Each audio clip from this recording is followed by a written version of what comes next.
भगवती किचनमध्ये तुमचं सगळ्यांचं खूप खूप स्वागत आहे। आज मी बनवणार आहे पावभाजी। पावभाजीचे जे लागणारे साहित्य येते 2 बटाटे, 2 शिमला मिरची आणि कोबी। फ्लावर पण टाकते, पण मी फ्लावर टाकलेले नाही आहे, फक्त कोबी घेतलेली आहे। वटाणा, मीठ आणि लाल तिखट। तर आधी कोबी टाकूया।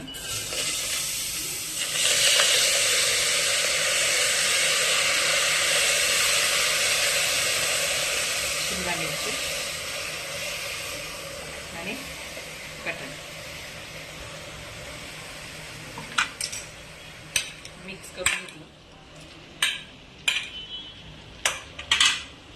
आणि वटाणा टाकून घ्यायचा।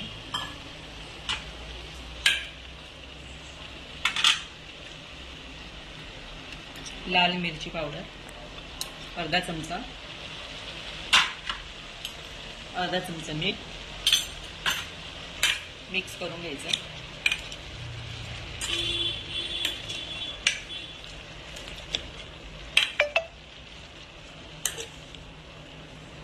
आणि याच्यात 2 ते 3 ग्लास पाणी घेतलेले, 2 ग्लास पाणी घेतलेले मी, 2 ग्लास पाणी टाकायचं। छान मिक्स होऊ द्यायचं। 3 ते 4 शिट्ट्या घेऊन घ्यायची।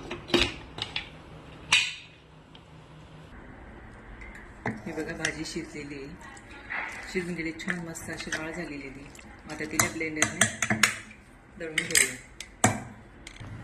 छान बारीक झालेली भाजी। आता चला, आता जे फोडणीसाठी जे साहित्य लागणार होतं ते घेतलेले, कांदा बारीक घेतलेला आहे, शिमला मिरची, मीठ, लाल तिखट, आलं लसणाची पेस्ट, टोमॅटो आणि पावभाजी मसाला।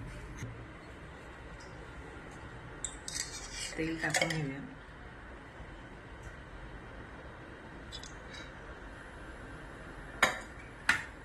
कांदा बारीक कापलेला कांदा,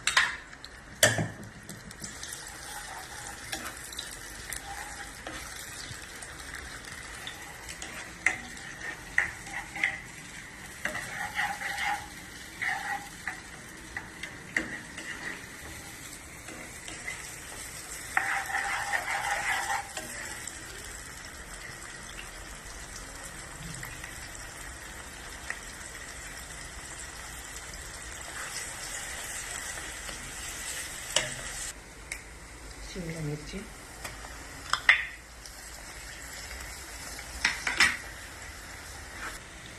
आलं लसणाची पेस्ट,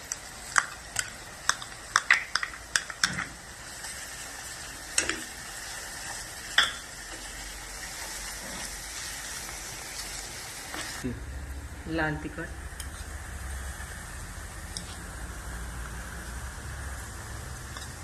तीन चमचे लाल तिखट टाकला आणि पावभाजी मसाला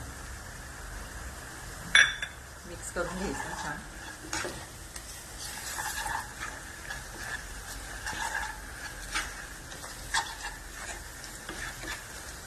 जळलेले टोमॅटो,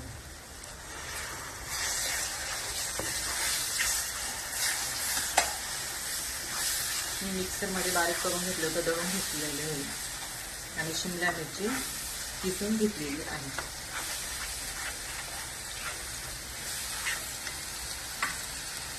थोडंसं मीठ छान परतून घ्यायचं।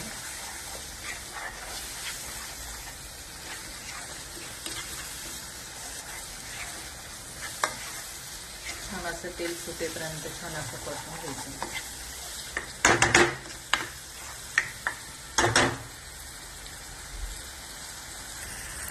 छान असे परतून झाल्यावर असं तेल सुटलेलं आहे।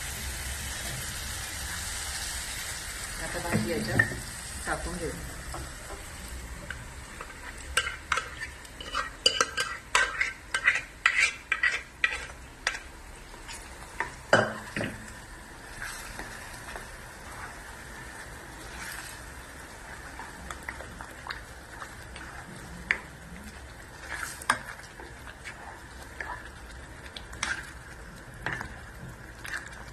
मिक्स करून घेऊ छान।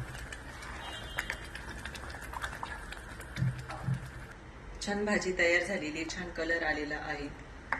दुसरा कोणताही मसाला वापरलेला नाहीये. हे बघ.